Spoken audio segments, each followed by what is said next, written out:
Hi, I'm Jim, and these are the JGS Journals. What can I say? All the cool gym names were taken.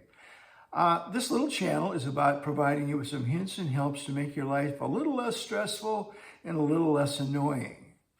Today's topic is burn piles. As you can tell, I'm pretty old and I've been making them for well over 50 years. And mostly I've been doing it wrong. I think there's a way to do it a little better. So I experimented with it a little bit and I would like to share my results with you. I think you can get a hotter fire that burns faster with less smoke and give you the rest of the day so you won't have to spend all day at your burn pile. Couple of little things. Let's make sure that burning is permitted where you live in your municipality or your county or whatever. Make sure that you do it safely. Plenty of space around. Do not burn on a windy day. I like the very early morning the best. And I would like to remind you that while you keep a shovel and dirt handy and water handy if you have it, my liability in this video is limited to exactly what you paid me to watch it. So that said, let's go down to the back of the property. I live on a 5-acre lot. It's long and narrow. I keep my burn pile back there, and let's see if we can do a better job with burn piles than I've done in the past. Hey, thanks for watching. I'll thank you again at the end with the conclusion.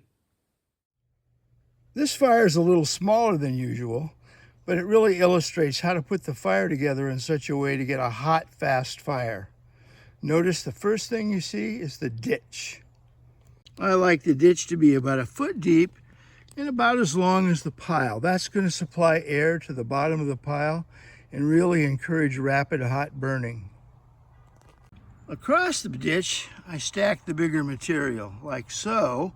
That's going to support the pile and make sure the air gets in there while it burns. Here I've got some bigger limbs stacked up for the next fire I'm going to build after this one.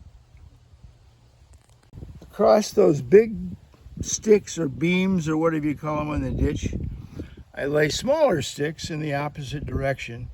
Again, supports the pile and you get lots of air from underneath. And then I put the tiny little stuff on top. All right, that's big enough.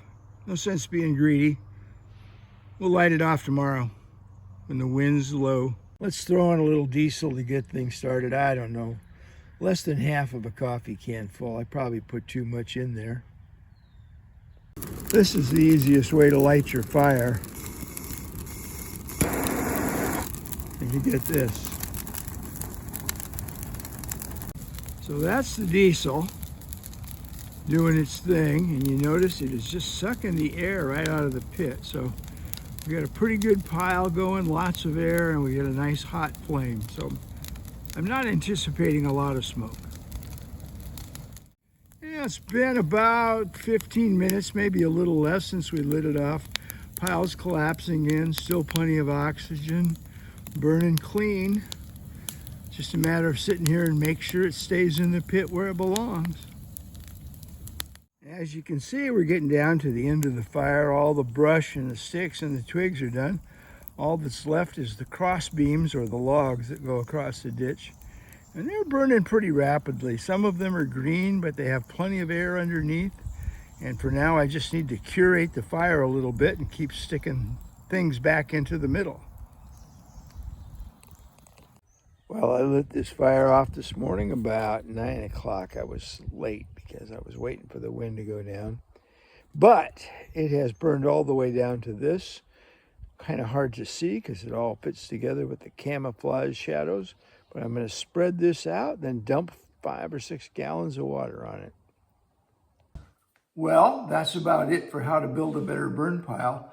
I lit that thing at 9 and I was in the house having lunch a little before noon, and I didn't even use my leaf blower. So it worked pretty well.